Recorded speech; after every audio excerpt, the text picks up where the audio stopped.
All right, this one's going out to my ADDers, but I want to remind my fellow alkies that the two are very similar. ADD is really about executive dysfunction and dopamine dysregulation, and really alcoholism brings about the same things. And I have videos talking about that in a great podcast, number 5, with my great ADD coach, Ali. So check those out.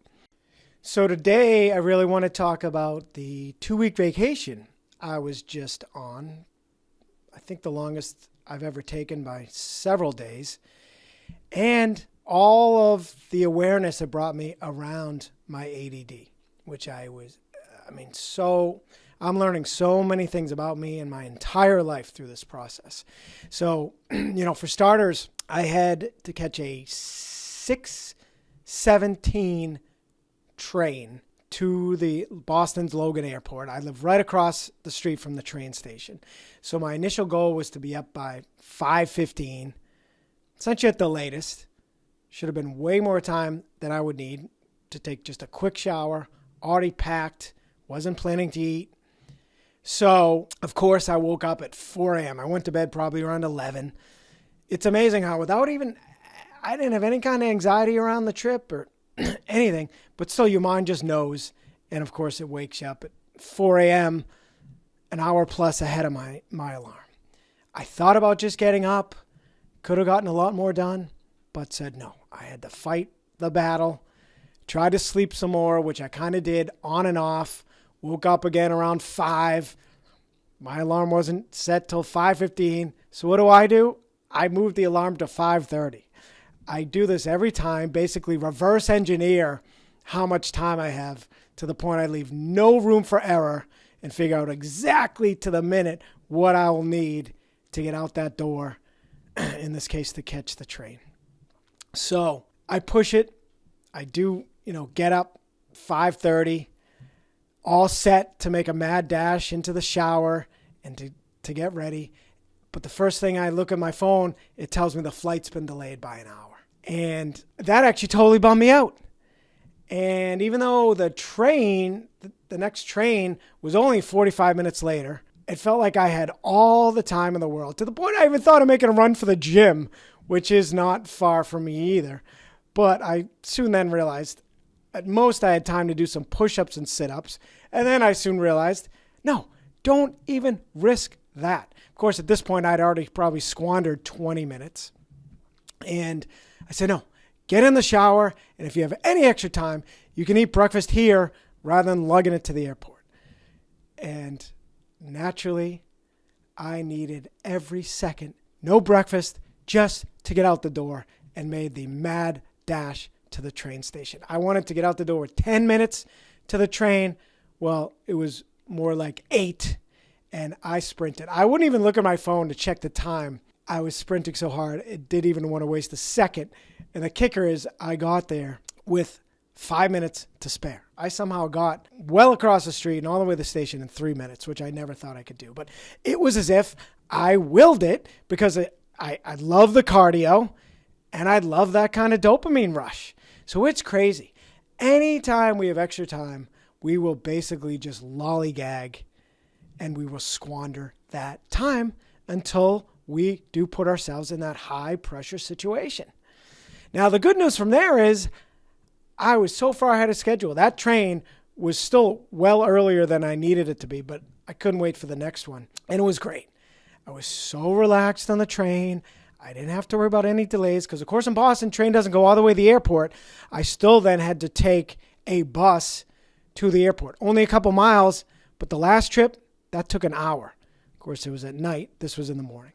But I was so relaxed on the train, so relaxed at the airport, which I got to, of course, with no problem. It was great. Not even worrying life and death, worrying about the bus coming. I was so relaxed. It was so nice. I thoroughly enjoyed the airport and eating my convoluted breakfast, all this healthy stuff, eggs and a bunch of other vegetables, fruits, etc. So anyway, and it reminded me of a time. Well, first let me say, I always said how, I'm approximately 50, but really I'm approximately 20.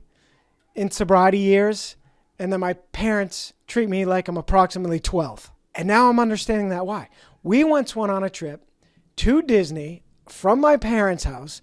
My mother kindly had rented a limo to take us to the airport. I'll totally remember we had to be out the door by 6 a.m., and it was only about 5:50 a.m. Of course, my whole crazy punctual family, I'm the black sheep, is already ready in the limo, and I'm in there making an English muffin. Now, in retro, that was crazy. I don't even know why.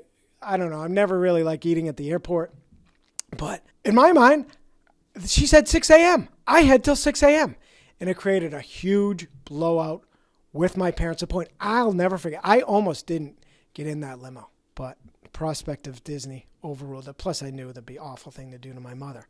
But I'll never forget being treated like a complete child and how crazy that was. And you know what? I'll take the blame. I mean, I should not have been trying to make a breakfast at that point. But again, as far as I was concerned, I had till 6 a.m. And now I get it. And what's so nice about this awareness is now I understand that I do need to be treated like a child. And guess what? Thus, I don't mind being treated like a child. There was an incident when we were at the Magic Kingdom at Disney on this trip where I had been lugging a 30-ounce Starbucks iced coffee around with me. I never should have ordered one that big. After 3 sips, I knew I didn't need any more caffeine. And I still brought it with me to a couple shows. At that point, we weren't really going on rides. I was even kind of on my own. I brought it to a couple shows, taking tiniest of sips, and then met back up with my family. We went to another show I lugged it in and out of. And then we went to the Tiki Room, a show. And I remember thinking, Brian, just throw the thing away. But I could not bring myself to do it. So instead, I put it on the side of my backpack, even though it was still about 2/3 full. And it was it's my gym bag, my little gym backpack. The thing was totally sticking out of it, but I was kind of securing it with my armpit. Well, my nephew tells me to take a look up in the Tiki Room. They had this really high part of the building that was really cool.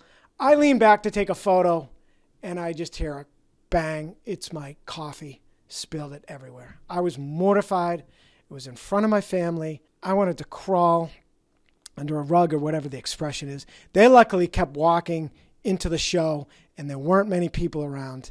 But I was mortified, apologizing to this 20-year-old kid.